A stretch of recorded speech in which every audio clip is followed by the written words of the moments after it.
একটা আদর্শ পরিবার গঠনের জন্য অবশ্যই আদর্শ মায়ের প্রয়োজন।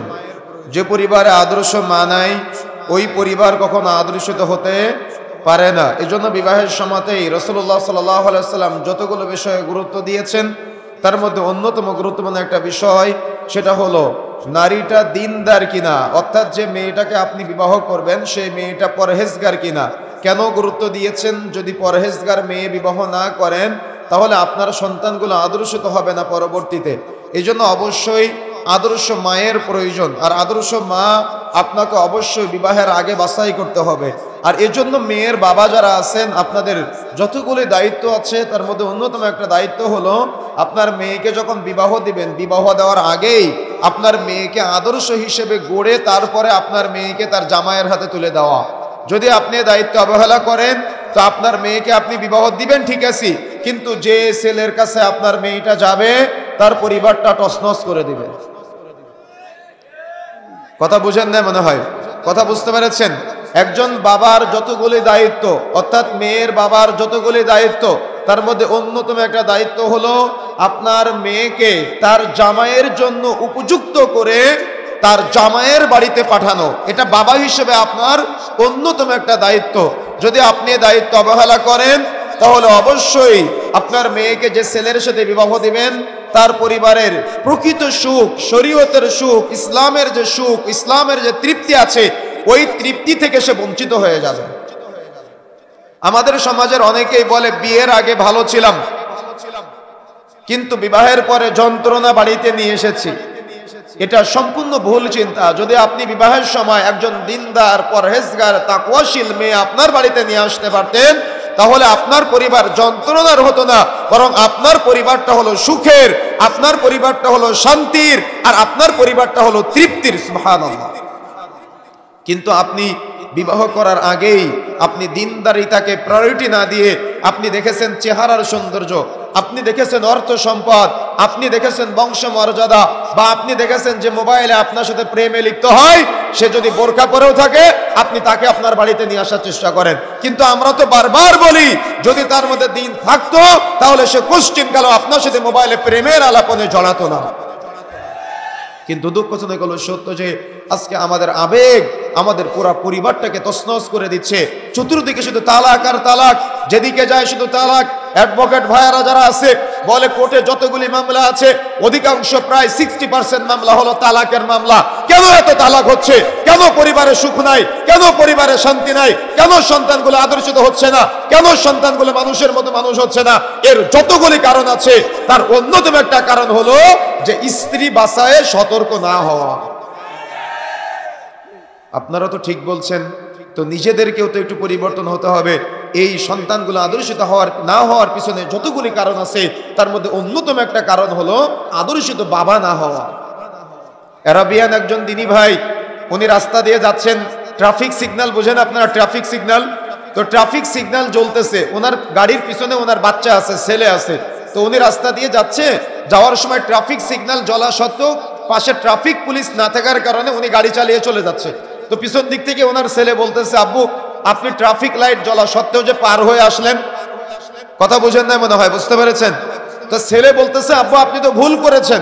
তো যেই মুহূর্তে ছেলে এই কথাটা বলেছে, বলার সাথে সাথে বাবার অন্তরে ধাক্কা দিয়েছে, আসলে তো আমি ভুল করে ফেলেছি। তখন বাবা গাড়ি ঘুরিয়ে ওই ট্রাফিক পুলিশ কন্ট্রোল রুম যেখানে আছে সেখানে চলে গিয়েছে। সেখানে গিয়ে বলতেছে যে আমি অমুক ট্রাফিক সিগন্যালে ট্রাফিক লাইট জ্বলা সত্ত্বেও আমি চলে এসেছি। তখন ট্রাফিক পুলিশ অফিসার বলতেছে যে আপনি তো চলে এসেছেন, ওখানে কোনো ট্রাফিক পুলিশ ছিল না? তো বলতেছে না, তখন কেউ ছিল না, লাইট জ্বলা সত্ত্বেও আমি চলে এসেছি, আমাকে জরিমানা করেন বা আমাকে ফাইন ধরেন। তো বলতেছে কেউ তো আপনাকে দেখে নাই, আপনি চলে যেতেন, আপনি কেন এখানে এসেছেন? তো বলতেছে কেউ দেখে নাই, আমার ছেলে তো আমাকে দেখেছে। বুঝেন নাই মনে হয়? বুঝতে পেরেছেন? কি বুঝেছেন আপনি? কিছুই বুঝেন নাই। তার মানে সন্তানের সামনে যাতে করে অভিভাবকরা কোনো অপরাধে না জড়ায়। কিন্তু দিন রাত 24 ঘন্টা পরিবারের সুখ না থাকার কারণে, দিন বা শরীয়তের শিক্ষা না থাকার কারণে স্বামী স্ত্রীকে পিটায় আর স্ত্রী স্বামীর সাথে তর্কে জড়ায়। আর এজন্য এদের বাড়ি থেকে যে সন্তানগুলো আসে, ওই মেয়েটা বিবাহের আগে শিখে যে আমার বিয়ের পরে স্বামীর সাথে তর্ক করতে হবে, আর ছেলেগুলা শিখে বিয়ের পরে বউ পিটাতে হবে। এই যে জাহালত আমাদের মাঝে চলছে, এই জাহালত থেকে ফিরে আসার জন্য আমাকে আপনাকে অবশ্যই অবশ্যই একজন আদর্শ মা দরকার। কেন? বাবা তো সব সময় বাড়ির বাইরে থাকে উপার্জনের জন্য, কিন্তু মা থাকে বাড়িতে। মা যদি সন্তানকে আদর্শিত করতে পারে তাহলে ওই সন্তান আদর্শিত হয়, আর মা যদি সন্তানকে আদর্শিত করতে না পারে তাহলে রাস্তাঘাটে দেখবেন আজকে যুবকদের মধ্যে চুলের উদ্ভট কাটিং, সামনে এক কালার, পিছনে এক কালার, ডানে এক কালার, বামে এক কালার। ওর চুলের কাটিং দেখলে ওকে মুসলমানের ছেলে মনে হয় না। আজকে যুব সমাজ ধ্বংসের অতল গহ্বরে নিমজ্জিত হচ্ছে। সে এমন একটা জামা গায়ে দেয় যে জামার মধ্যে 4-5 জায়গায় সেরা ফাটা, ও এমন একটা প্যান্ট পরে যে প্যান্টটার মধ্যে 4-5 জায়গায় সেরা ফাটা। পুরুষের পাশাপাশি নারীরাও আজকে সেরা ফাটা প্যান্ট, সেরা ফাটা জামা পরায় আজকে লিপ্ত হয়েছে, আর এটাকে তারা ট্র্যাডিশন মনে করে। তাহলে আপনি একটু চিন্তা করেন তো, যুবক যুবতীদের রুচি কত নিম্নমানের পর্যায়ে চলে গিয়েছে আজকে। কেন এমনটা হচ্ছে? আদর্শ পরিবার নাই তাই। কেন এমনটা হচ্ছে? আদর্শ বাবা মা নাই সেই জন্য। এই জন্য সর্ব অবস্থায় মনে রাখার চেষ্টা করতে হবে, একজন মা হলো তার পরিবারের গাইড। যদি মা পরিবারে আদর্শিত না থাকে তাহলে সন্তানরা কখনো আদর্শিত হতে পারে না। এই জন্য আদর্শ মায়ের প্রয়োজন। এই জন্যই তো ওলামায়ে কেরাম বলছেন একজন আদর্শ নারী হলো কস্তুরী অপেক্ষা সৌরভময়। কস্তুরী চিনেন? কস্তুরী অপেক্ষা, কস্তুরী মানে হলো হরিণের নাভি। হরিণের নাভি থেকে যে সুঘ্রাণ বের হয়, একজন ইমানদার নারী হলো এই কস্তুরী অপেক্ষা সৌরভময়। একজন ইমানদার নারীকে তুলনা করা হয়েছে পূর্ণিমার চাঁদের সাথে। তার মানে একজন ইমানদার পরহেজগার তাকওয়াশীলা নারী তিনি হলো পূর্ণিমার চাঁদ অপেক্ষা স্নিগ্ধময়। অর্থাৎ যখন পূর্ণিমার চাঁদ জ্বলে গোটা অন্ধকার রাত্রিটা স্নিগ্ধময় করে তোলে। তার মানে একজন ইমানদার নারী যখন আপনার বাড়িতে আসবে তখন ওই পরিবারটা পুরোটাই সুখের হবে, পুরোটাই শান্তির হবে, পুরোটাই তৃপ্তি বয়ে নিয়ে আসবে জীবনে। এই জন্য যুবক ভাইয়ারা, যদি আপনি আপনার পরিবারে সুখ ফিরে পেতে চান, যদি আপনি আপনার সমাজে সুখ ফিরে পেতে চান, তাহলে অবশ্যই ইমানদার নারী বা ইমানদার স্ত্রী বাছাই করতে হবে আপনার জীবন সঙ্গিনী হিসেবে। এরপরে আসেন, ওলামায়ে কেরাম এ কথাও নোট করেছেন, সেটা হলো ইমানদার নারীরা হলো বৃষ্টি অপেক্ষা স্নিগ্ধময়। যখন বৃষ্টি নামে তখন চতুর্দিকে স্নিগ্ধতা ছড়ায় না? ইমানদার নারীরা হলো এই স্নিগ্ধতার মতো, বৃষ্টি নামলে যেমন স্নিগ্ধতা ছড়ায়, চতুর্দিকে মুগ্ধতা ছড়ায়, এই বৃষ্টির মতো ইমানদার নারীরা স্নিগ্ধময়। সুতরাং যদি আপনি মৌলিকভাবে আপনার পরিবারের সুখ, স্নিগ্ধ, শান্তি, তৃপ্তি এবং আদর্শ পরিবারের জন্য, ভবিষ্যৎ প্রজন্মের জন্য যদি আপনি আপনার পরিবার সুখের বা শান্তির করতে চান, তাহলে অবশ্যই অবশ্যই আপনাকে একজন উত্তম স্ত্রী বাছাই করতে হবে। মা বোনেরা, আপনারা হয়তো আজকে আমার বক্তব্য শুনে মনে করতে পারেন যে সব আপনাদের বিরুদ্ধে বলে গেলাম, আপনাকে একটা 4 দেওয়ালের গণ্ডির মধ্যে আমি সীমাবদ্ধ করলাম। গত কিছুদিন আগে অনলাইন সোশ্যাল মিডিয়াতে একজন বোন, এটা আপনারা দেখেছেন হয়তো সবার কাছে, আমার কাছে একজন স্ক্রিনশট দিয়ে পাঠিয়েছে, দেখলাম তিনি লিখেছে যে স্বামীর ঘরে গোলামি না করে তোমরা বিভিন্ন জায়গায় কর্মচারীর মতো কাজ করো, এটাই নাকি নারীর স্বাধীনতা। কি দেখেছেন আপনারা এগুলা? আপনাদের চোখের সামনে নিশ্চয়ই সবসময় আসে। তার মানে তাদের একটা কনসেপ্ট বা তাদের একটা ধারণা হলো যে স্বামীর বাড়িতে কাজ করা এটা হলো গোলামি, আর ওদিকে অফিসারের তিনি যে অফিসে চাকরি করে ওই অফিসারের গোলামি করা মানে স্বাধীনতা, এটা তাদের ধারণা। আমি আজকে এই বিষয়টা আপনাদের মাঝে ক্লিয়ার করব যে তারা তাদের স্বামীর বাড়িতে তৃপ্তিতে আছে নাকি তারা অফিসে তৃপ্তিতে আছে। এখন আসেন, যদি আমরা এই ব্যাখ্যা করতে চাই তাহলে আমরা রাসূলুল্লাহ সাল্লাল্লাহু আলাইহি সাল্লামের জন্মের আগের কিছু ইতিহাস জেনে নিয়ে আসতে হবে। তার মানে ভিন্ন ধর্মে এবং জাহেলিয়াতের যুগে নারীদের কেমন মর্যাদা ছিল আমরা একটু আলোচনা করব সংক্ষেপে। জাহেলিয়াতের যুগে নারীদের অবস্থান ছিল, আপনারা সবাই জানেন, যদি কোনো বাবার কন্যা সন্তান এসেছে বা মাতৃগর্ভ থেকে দুনিয়াতে এসেছে, যদি কোনো বাবা জানতো তাহলে মেয়েটাকে হয় মাটিতে পুঁতে রাখতো, না হয় কূপের পাশে নিয়ে কূপের মধ্যে ফেলে দিত। তার মানে জীবন্ত মেয়েটাকে হত্যা করতে। দেখেছেন না, শুনেছেন না আপনারা? কোরআন হাদিসের বর্ণনা শুনেন নাই যে জাহেলিয়াতের যুগে মেয়ে যদি কন্যা সন্তান হতো, এটা যদি কোনো বাবা জানতো তাহলে তারা মনে করতো এটা নাকি লজ্জার, এজন্য মেয়েটাকে জীবন্ত পতিত করতো বা জীবন্ত হত্যা করতো, বা মেয়েটাকে জীবন্ত ওই বালির মধ্যে, মরুভূমির মধ্যে ওই বালির মধ্যে জীবন্ত কবর দিয়ে মেরে ফেলার চেষ্টা করতো। কিন্তু দুঃখজনক হলো সত্য যে আধুনিকতার নামে আজকে ওই জাহেলিয়াতের যুগটা আমাদের সমাজের মানুষ হার মানিয়েছে। আপনি যদি বলেন কিভাবে, বর্তমান বাংলাদেশের গবেষণা অনুযায়ী যতগুলো মা গর্ভবতী হয় তার মধ্যে প্রায় 44 থেকে 45% মা তারা মাতৃগর্ভে বাচ্চা থাকা অবস্থায় বাচ্চাকে নষ্ট করে ফেলেন। কি আপনার কাছে কথাগুলো কেমন লাগতেছে, তাই না? কিন্তু এটা তো বাংলাদেশের গবেষণা বললাম।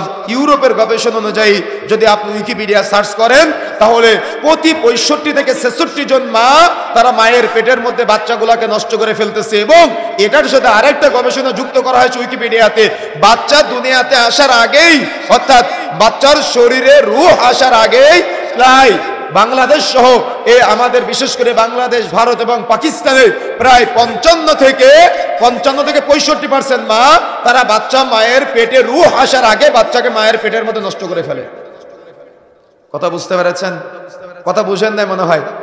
আজকে আমাদের সমাজের সেই জাহেলিয়াতের যুগের জাহালত এর তো মুষ্টিময় কয়েকটা বর্ণনা পাওয়া যায়, কিন্তু আপনি যদি বর্তমান জাহেলিয়াতগুলা খেয়াল করেন, প্রত্যেকটা হসপিটালের ডক্টর যারা আছে এরা ভালো করে জানে যে কতগুলো মানুষ, কতগুলো মা তার সন্তানকে মাতৃগর্ভে বাচ্চাগুলাকে নষ্ট করে ফেলে। দায়িত্বহীন ভাষায় বলে যেতে চাই, মনে রাখার চেষ্টা করবেন, জাহেলিয়াতের যুগের সেই সিস্টেম বর্তমানে আবার নবায়ন করবেন না। জাহেলিয়াতের যুগের সেই সিস্টেম যদি আপনি নবায়ন করেন, তো আপনার জন্য দায়িত্বহীন ভাষায় আমাকেও বলতে হয় এভাবে যে আজকে তো আপনি মাতৃগর্ভে বাচ্চাটাকে নষ্ট করে ফেলছেন। মনে রাখার চেষ্টা করবেন, কিয়ামতের মাঠে আপনার সন্তানকে আপনি দেখতে পাবেন, তখন আপনার সন্তান আল্লাহকে কেন্দ্র করে আপনাকে অভিযোগ করে বলবে, আব্বু আমার কোন অপরাধে তুমি আমাকে দুনিয়াতে হত্যা করেছিলে, আম্মু আমার কোন অপরাধে তুমি আমাকে হত্যা করেছিলে। আপনি কি জবাব দিতে পারবেন? কথা বলেন না কেন? জবাব দিতে পারবেন আপনি? এই জন্য সন্তান হত্যা করা অত্যন্ত জঘন্যতম অপরাধ। গোটা পৃথিবীর মানুষকে হত্যা করলে যত বড় পাপ হয়, আপনি যে আপনার সন্তানকে হত্যা করছেন এরকম পাপ আপনার আমলনামায় লিপিবদ্ধ হবে। এবং কিয়ামতের মাঠে আপনার সন্তান অভিযোগ করে বলবে, আব্বু আমার কোন অপরাধ ছিল যে অপরাধে তুমি আমাকে হত্যা করেছিলে, আম্মু আমার কোন অপরাধ ছিল যে অপরাধে তুমি আমাকে হত্যা করেছিলে। আপনি কি বলবেন যে শারীরিক ফিটনেস ঠিক রাখার জন্য হত্যা করেছিলাম?